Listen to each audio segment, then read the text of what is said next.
Welcome back to the channel, Adventures Through Climate Change. We're just sitting here in our chairs and watching other people's videos. I know, it seems disingenuous. However, I need to figure out what the heck's going on with climate change. I mean, are we going into a heat cycle, an ice age? What the heck is going on? And so we're doing an armchair approach to figuring out what's going on. With that being said, there has been some negativity because people don't like reaction videos. It's up to you guys. What I'm doing is I'm just putting them together so that we can listen to all the sides, all the different sciences, put it into one channel, all the different things that have to do with pollution and climate change and what, natural cycles and influence from human beings. That's all I'm doing. And I appreciate you guys joining because I do want to figure out what's going on.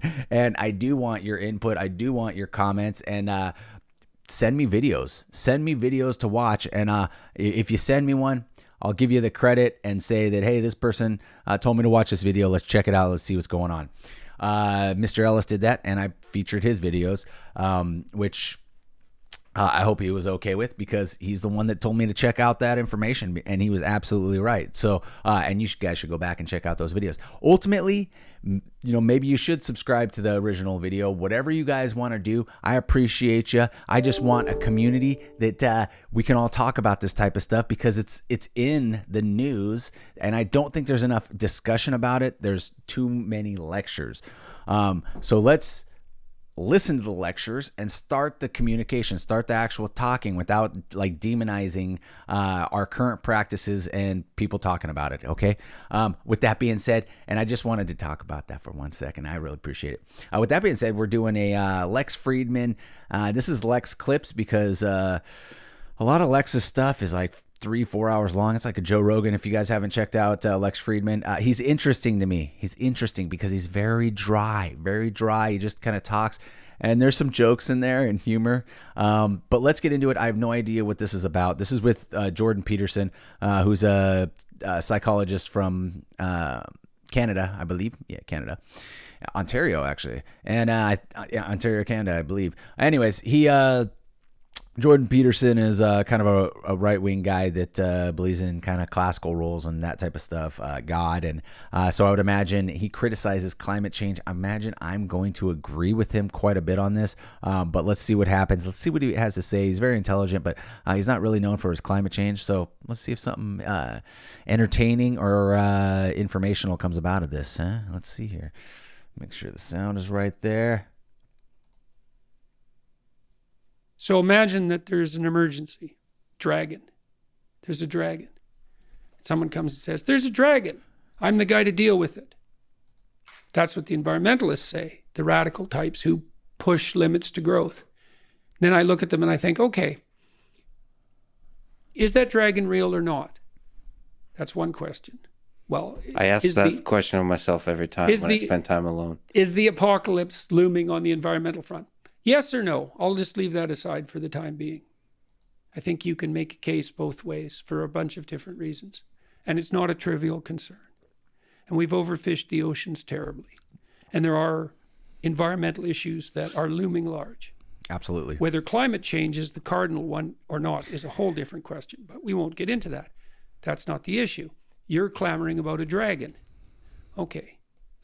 Why should I listen to you? Well, let's see how you're reacting to the dragon. First of all, you're scared stiff and in a state of panic. That might indicate you're not the man for the job. Second. And I think what he's saying is, hey, when you're scared, a lot of times you don't think straight, right? I mean, you're not really looking at both sides. You're scared. You've already made up your mind. I have to react, right? There's a dragon in front of me, which is climate change. Obviously, I'm probably going to agree with this. He's got an interesting way to put things, right? You're willing to use compulsion to harness other people to fight the dragon for you. So now not only are you terrified, you're a terrified tyrant. So then I would say, well, then you're not the Moses that we need to lead us out of this particular exodus. And maybe that's a neurological explanation. It's like, if you're so afraid of what you're facing, that you're terrified into paralysis and nihilism, and that you're willing to use tyrannical compulsion to get your way, you are not the right leader for the time. So then I like someone like Bjorn Lomborg or Matt Ridley or Marian Tupy, And they say, well, look, we've got our environmental problems. And maybe you could make a case that there's a Malthusian element in some situations. But fundamentally, the track record of the human race is that we learn very fast and faster all the time to do more with less. And we've got this. Mm-hmm. And I think, yes, to that idea. And I think about it in a fundamental way. It's like, I trust Lomberg, I trust Tupy, I trust Matt Ridley. They've thought about these things deeply. They're not just saying, oh, the environment doesn't matter, whatever the environment is.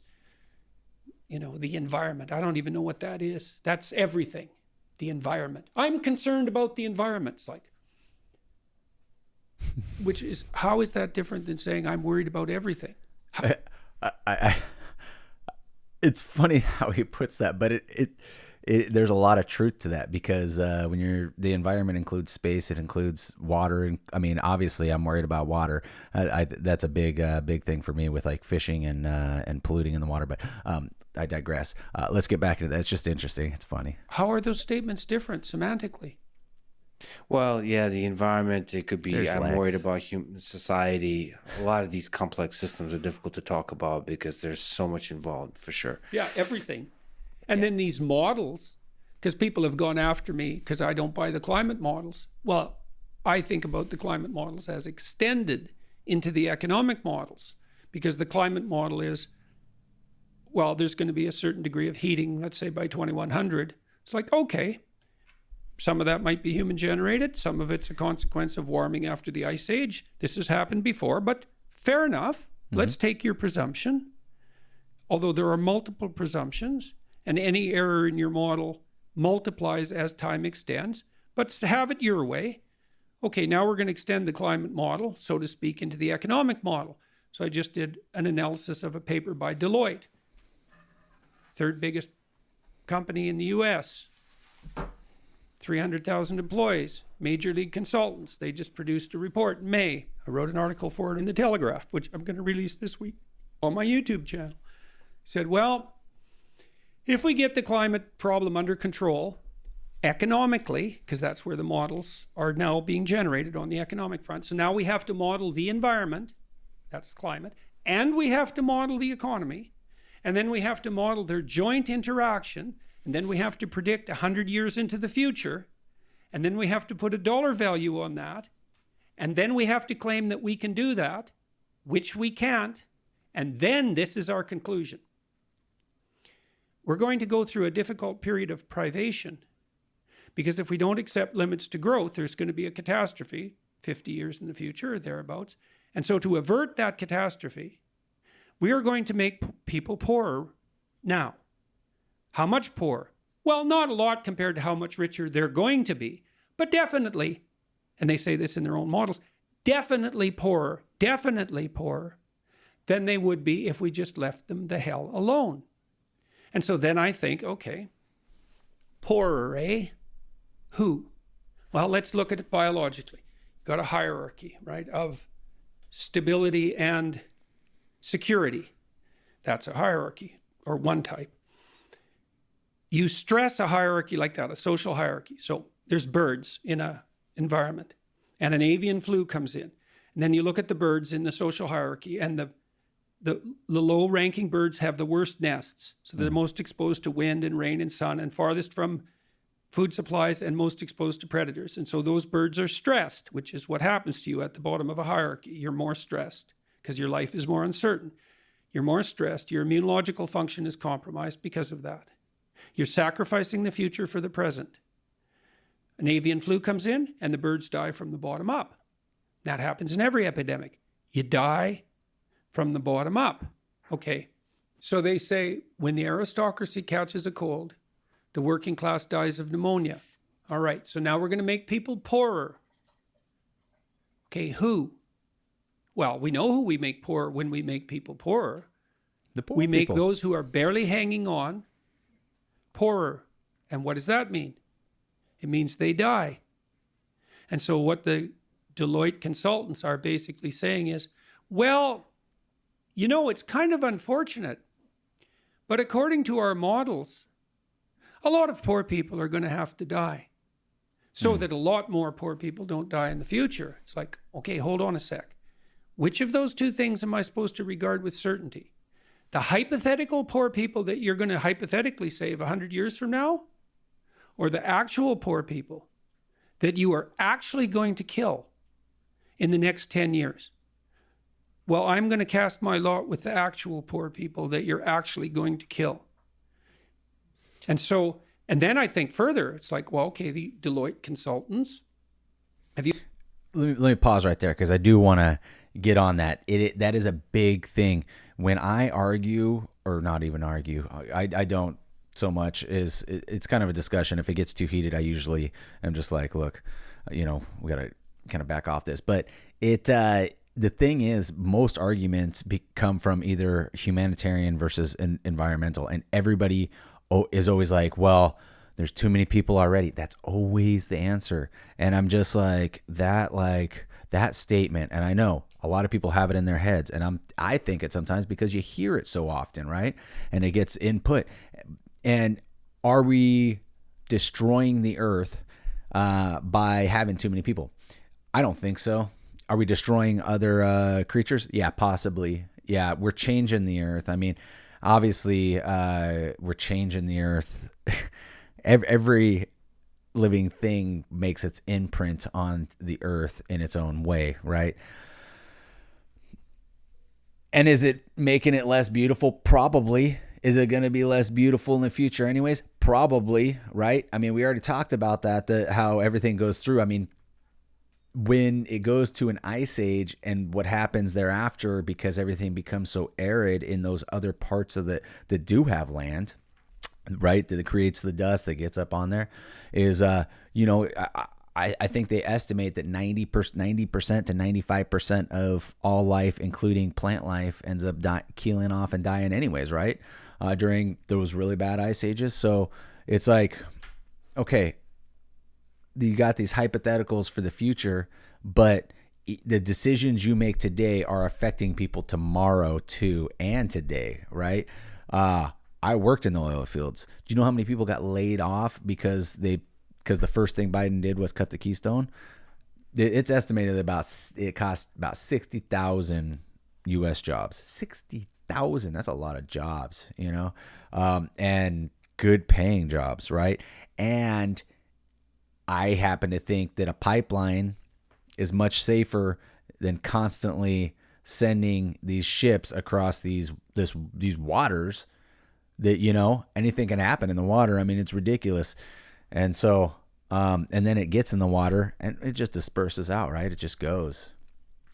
So I just think we got to think about all this stuff, and I think he's succinctly putting it into proper words, because I'm not good at explaining stuff like this, but this is exactly kind of how I feel. It's like I'm a true humanitarian. I do care about everybody that's alive right now.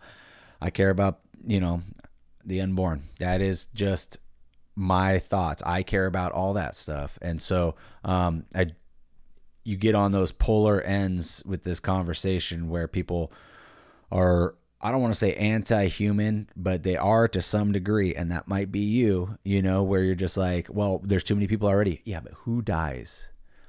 It all this stuff always disproportionately affects the poor people. When people lose things first, it's the poor people that lose things first. That's how it goes. And then they still don't know. They still end up voting for the wrong people because they chase promises and not actually historical backing. But anyways, I digress on that type of stuff too. I don't want to get too political. I just this is interesting because I am one that believes that we need to look after everyone, and the way we do that is not by demonizing our current methods. It's just by finding better ways, right? Have you actually modeled the world, or is this a big advertising shtick designed to attract your corporate clients with the demonstration that you're so intelligent that you can actually model the entire ecosystem of the world, including the economic system, and predict it 100 years forward? And isn't there a bit of a moral hazard in making a claim like that? Just a trifle, especially when So I talked to Bjorn Lomborg and Michael Leon last week. I accepted the UN estimates of starvation this coming year. 150 million people will suffer food insecurity. Food insecurity. Yeah, food insecurity. That's the bloody buzzword. Famine. Well, Michael Leon thought 1.2 billion, and then that it'll spiral, because he said what happens in a famine is that the governments go nuts, crazy. The governments destabilize, and then they appropriate the food from the farmers. Then the farmers don't have any money. Then they can't grow crops. And I think, yeah, that's exactly what they do. That's exactly what would happen. And so Jan told me 1.2 billion, and then Bjorn Lomborg said the same thing. I didn't even ask him. He just made it as an offhand comment. So let me ask you about the famine of the 30s. Yeah. Do you think in Ukraine? In the Ukraine. Oh yeah. Fun. Similar, a lot of the things you mentioned in the last few sentences kind of echo to that part of human history.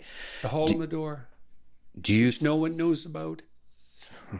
Well, now I've just spent 4 weeks in Ukraine. Oh yeah. There's different parts of the world that still, even if they don't know, they know. Yeah, right. They feel history runs in the blood. The Dutch knew, in some sense. They had a famine at the end of World War II, and part of the reason the Dutch farmers are so unbelievably efficient and productive is that the Dutch swore at the end of World War II that that was not going to happen again. And then they had to scrape land out of the ocean, because Holland, that's quite a country. It shouldn't even exist. The fact that it's the world's number 2 exporter, you know that it's the world's number 2 exporter of agricultural products, Holland. It's like, I don't think it's as big as Massachusetts. It's this little tiny place. It shouldn't even exist. And they want to put, here's the plan. Let's put 30% of the farmers out of business. Well, the broader ecosystem of agricultural production in Holland is 6% of their GDP. Now, these centralizing politicians think, tell me if I'm stupid about this. Take an industry. You knock it back by fiat by 30%. Now, it runs on like a 3% profit margin. Now, you're going to kill 30% of it. How are you not going to bring the whole thing down, the whole farming ecosystem down? How are you not going to impoverish the transport systems? How are you not going to demolish the grocery stores? You can't take something like that and pare it back by fiat by 30% and not kill it. I can't see how you can do that. I mean, look what we did with the COVID lockdowns. We broke the supply chains. Have you tried buying something lately? You can't, and aren't the Chinese threatening Taiwan at the moment? What are we going to do without chips? So I don't know what these people are thinking. And then I think, okay, what are they thinking? Well, the Deloitte people are thinking, aren't we smart? And shouldn't we be hired by our corporate employers? It's like, okay, too bad about the poor. What are the environmentalists thinking? We love the planet. It's like, do you? We love the poor. Do you? Okay, let's pit the planet against the poor. Who wins? The planet. Okay, you don't love the poor that much.